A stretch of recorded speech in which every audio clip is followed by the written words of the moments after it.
So, Justin, you in this lecture on belonging, you used the image of a table. You had a lot of students around that table, and that was a very big table. It is a big table. Can you tell me what that image Sure. invokes in you? Sure.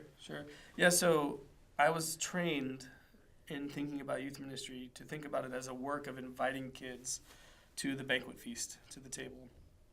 And not just inviting them, but helping them find their seat and know that they belong, and making sure they're comfortable in their seat, and helping them really embrace the reality of being sons and daughters and belonging there.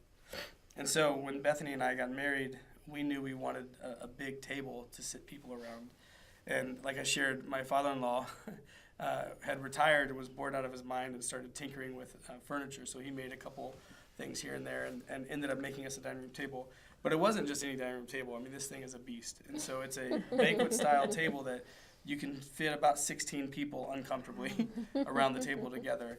What's funny is it's the thing that we own that we care the most about, but if our house were to be on fire, we couldn't get it out because it takes like 6 guys to like really get underneath this thing.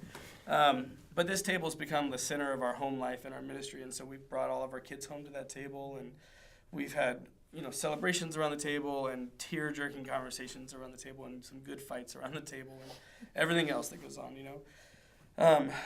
But when we became foster parents, we started a tradition where when we would take a child in for foster care, we would, or when they were going to leave after they had been in our home for a while, we would crawl under the table with them and trace their hand underneath the table and write their name and the date. And it was really just a way for us to keep them with us.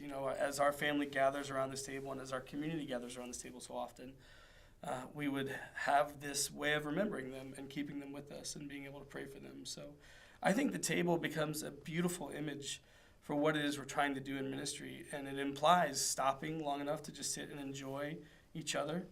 I think the idea of families sitting around a dining room table for a meal is like a lost art, and that we would prioritize each other in such a way to sit and have really great food and great wine. I like those things.